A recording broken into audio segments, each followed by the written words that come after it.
اویناش کا گھر دیکھ کر خیال آتا تھا کہ گردش ایام رامائن اور مہا بھارت کی طرف لوٹ آئی ہے، لیکن اس قدامت میں کتنی جدت ہے۔ گوبر اور مٹی سے لپے ہوئے کمرے، چوکیاں، سیتل پاٹیاں اور بغیر رندہ کیے ہوئے جوڑے اور مضبوط لٹھوں کو کاٹ کر بنائی ہوئی چھوٹی اور گول نشستیں، چاول سے پوری ہوئی گھر کی دہلیز، بڑے بڑے خاموش درختوں سے گھرا ہوا خوبصورت بنگلہ، کوئی قدیم خواب نظر آتا تھا۔ کھادی کے بنگالی کرتے اور دھوتی میں ملبوس اویناش اپنے اس گھر میں بے حد قدیم اور پراسرار نظر آتا تھا، اور اس کی خاموش دبلی پتلی ماتا جی بغیر کور کی سفید جھک ساری باندھے پوجا پاٹ سے لے کر ہر کام خاموشی سے کرتی رہتی تھیں۔ ان کا برہمن رسوئیا صرف دھوتی باندھے اور گلے میں جینو ڈالے ان کو دیکھ کر ناک بھنو چڑھاتا تھا۔ اس کی چھوت چھات روبینہ کو بڑی عجیب لگی۔ ایک انسان دوسرے سے اتنی نفرت کرتا ہے کہ اس کی چھوئی ہوئی چیزوں سے بھی پرہیز کرتا ہے۔ مجموعی طور پر اویناش کے گھر کا انداز اس کو بہت اچھا لگا، خاص طور پر اس کا فرنیچر جو اس نے زیادہ تر خود ہی تیار کیا تھا۔ پرانے اور چوڑے درخت کے تنے کو کاٹ کاٹ کر کرسیاں، میز اور لیمپ سٹینڈ بنائے تھے۔ یہ بغیر چھیلا اور صاف کیا ہوا ناہموار فرنیچر بہت ہی دلچسپ تھا۔ بوڑھی ماتا کو دیکھ کر تقدس، ریاضت اور محبت کا شدید احساس ہوتا تھا، لیکن وہ اسے رکھائی اور بیگانگی برت رہی تھیں۔ رسوئیا ان سب سے بہت خائف تھا، جیسے ان کے جسموں سے نجاست اڑ اڑ کر اس کے لگ رہی تھی۔ اویناش نے ایک عجیب سے خود ساختہ پائپ میں تمباکو رکھتے ہوئے نوٹس دیا، کھانا یہ سب مستورات مل جل کر بنائیں گی، ان کے لیے رسوئی اور چوکے کے برتنوں کے انتظامات مکمل ہیں۔ دونوں لڑکیوں نے فوراً اس نئے رسوئی گھر کو سنبھال لیا۔ نادر اور اویناش کنویں سے پانی کھینچتے اور وہ کھانا بناتی۔ اویناش نے روبینہ کے انگریز ہونے کو قطعی نظر انداز کر دیا، بڑی بے تکلفی سے حکم چلاتا، بھابھی ذرا ساگ تو بنا لو۔ بینا آٹا گوندتی ہے اور رابعہ برتن وغیرہ ٹھیک ٹھاک کرتی ہے۔ بھابھی غریب پر ساگ بنانے کی مصیبت آ جاتی، اس نے بھلا اس ڈھنگ سے کاہے کو کبھی کام کیا تھا۔ زمین پر سامان پھیلائے بیٹھے ہیں، ساگ بنانے پر سامان پھیلائے بیٹھے ہیں۔ ساگ بنانے میں اس کا سر چھوٹتا اور نہ پیر، اور وہ اس کو اس کام میں بری طرح مبتلا دیکھ کر مسکراتا اور ساتھ بیٹھ جاتا۔ اے بے ہنری مہریا!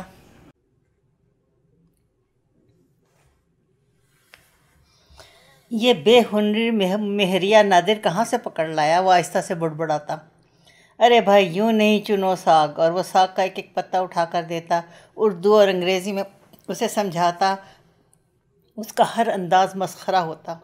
وہ ہنس کر کہتی، مجھ سے اس طرح کام نہیں ہوتا تو سیکھو۔ وہ تیور چڑھا کر کہتا ہے، جب یہاں کی بہو بنی ہو تو یہاں کے طریقے سیکھنے پڑیں گے۔ ہمارے لڑکے کو خوب ورغلانا آتا تھا۔ تم میری بیوی سے اس قدر فصیح و بلیغ اردو میں گفتگو کرتے جیسے وہ دلی یا لکھنؤ کی بیگم ہے، نادر کہتا۔ اور نہیں تو کیا لکھنؤ کی بہو تو ہے؟ ارے یار تو نے گھر کو سہارمتی کا آشرم بنا رکھا ہے، اوپر سے میری بیوی کو کوستا ہے کہ بھوجن بنا، یہ کر وہ کر، یہ ظلم ہے اس پر۔ مگر وہ اس دیوانے سے دیوانے کام لیتا، چولہا پھونکو، پوریاں بناؤ، ترکاری چھونکو۔ وہ مر کر ہر کام کرنے کی کوشش کرتی۔ اپنے کھانے دانے سے فارغ ہو کر ماتا جی ان کے پاس بیٹھتی، رابعہ اور بینا سے گھل مل کر باتیں کرتی اور اس کی طرف نظر بھی اٹھا کر نہ دیکھتی۔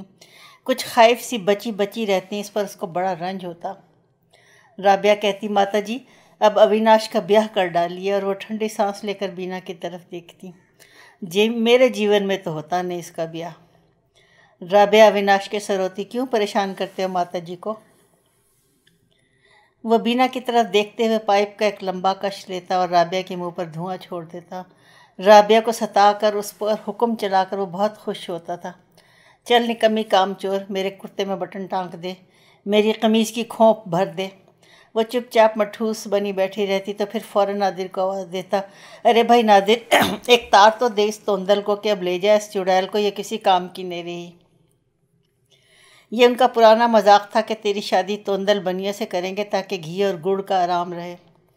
4 روز سے وہ ان کو ٹال رہا تھا اور ہرگز تاج اور سیکری لے جانے پر راضی نہ ہوتا تھا۔ ہر روز نیا بہانہ، خدا جانے کیا مصلحت تھی۔ لڑکیوں نے سیتا گری کر دی کہ نہ لے جاؤ، ہم نہ کھائیں گے اور نہ پکائیں گے۔ اچھا چلو مری جاتی ہیں تاج دیکھنے کے لیے، میں کہتا ہوں تم لوگ مر کر تو دیکھو، اس سے بڑھیا مزار نہ تیار کروایا ہو تو کہنا۔ وہ بڑبڑاتا ہوا اپنی سیاہ لمبی سی کار نکال لایا۔ جب تمام ساز و سامان کے بعد وہ سب اس میں بیٹھنے لگے تو اس نے کڑے تیوروں سے روبینہ پر پھر حکم چلایا، چلو بھابھی اندر بیٹھو، میرے دیس میں ہر وقت خصم کے سر پر سوار نہیں ہوتے۔ تو میری عورت کو کھائے لیتا ہے، نادر ہنسا۔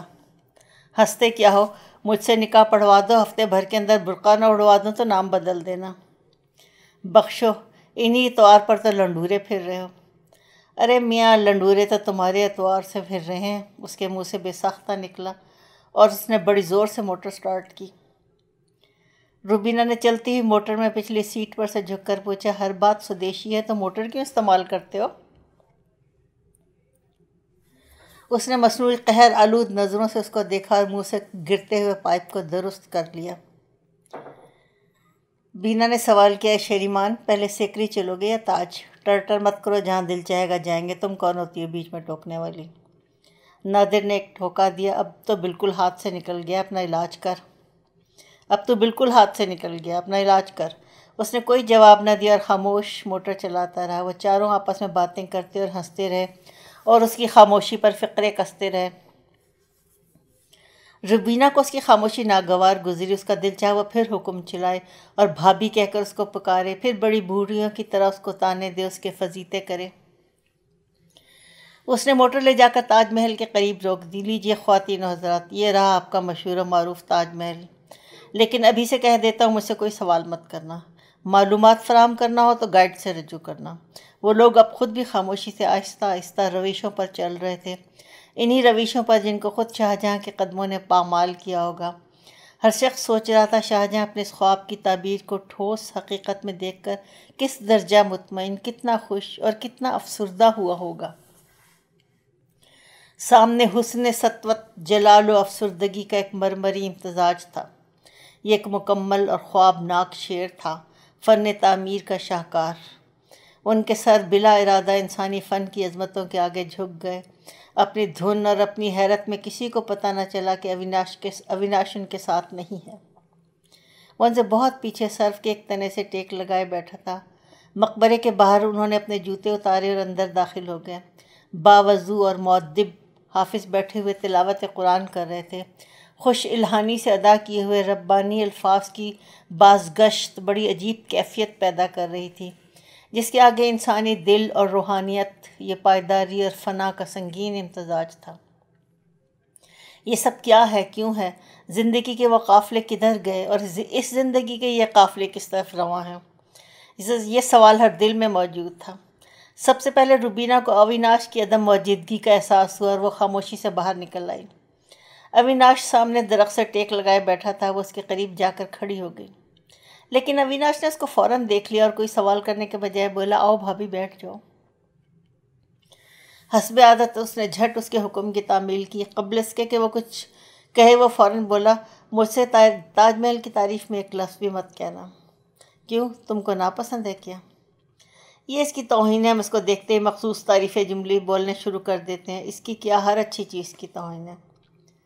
لیکن تم تو اندر بھی نہیں گئے، تم کو تو شاید اس سے دلچسپی ہی نہیں ہے۔ بڑی بے وقوف ہو، بے تکلفی سے بولا، میں ایسی چیزوں کو بالکل تنہائی میں دیکھنا پسند کرتا ہوں، اس کو بار بار دیکھ کر اس کیفیت کو کھونا نہیں چاہتا جو مجھے پہلی بار حاصل ہوئی ہے۔ تم سبھی عجیب و غریب ہو۔ میرے ایک چچا کو کشمیر بہت پسند آیا تھا، وہ تو 7 مرتبہ گلمرگ گئے تھے۔ بس ہم میں اور تم میں یہی تو فرق ہے، ہم خواب دیکھتے ہیں، تم تعبیر کے دل دادا ہوتے ہو، تم حقیقت پسند ہو اور ہم خواب پرست، اور یہ خواب ہم کو تباہ کر دیتے ہیں۔ خواب تباہ کر دیتے ہیں، کچھ نہ سمجھ کر بڑبڑائی، ہاں اور کیا؟ یہ سب تم جو اس وقت دیکھ رہی ہو شاہجہاں کا ایک خواب ہی تو تھا، اور ان خواب دیکھنے والوں کا انجام بھی تمہیں معلوم ہے۔ وہ حیرانی سے اس کی باتیں سمجھ نہیں پا رہی تھی۔ اویناش کو اس کا اندازہ تھا اور اس نے اس کی طرف غور سے دیکھا۔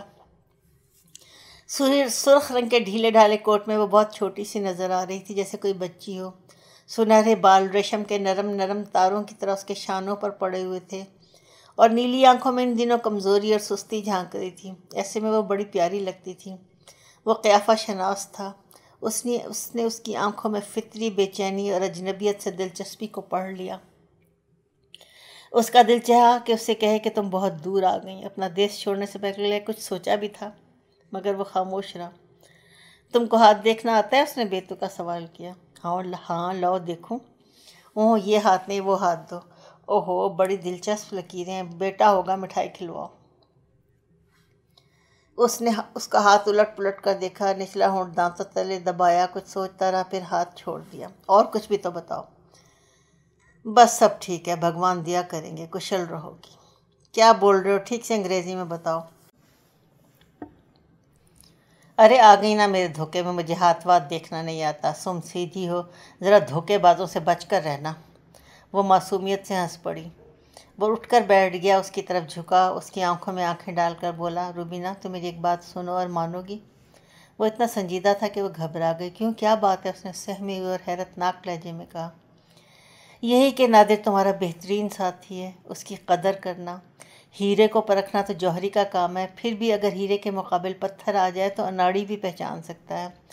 ہیرے کو پرکھنے کی اہلیت نہ ہو تو پتھر ہی کو پہچاننا سیکھ لو۔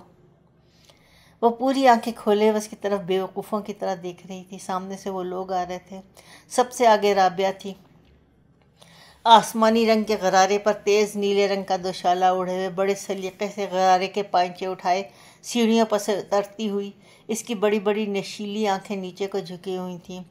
اس سے چند قدم کے فاصلے پر دراز قد بینا تھی، کافوری رنگ کے ڈھاکے کی ساری اور عنابی بلاؤز میں اس کا خوبصورت جوڑا نرگس کے پھولوں سے سجا ہوا تھا۔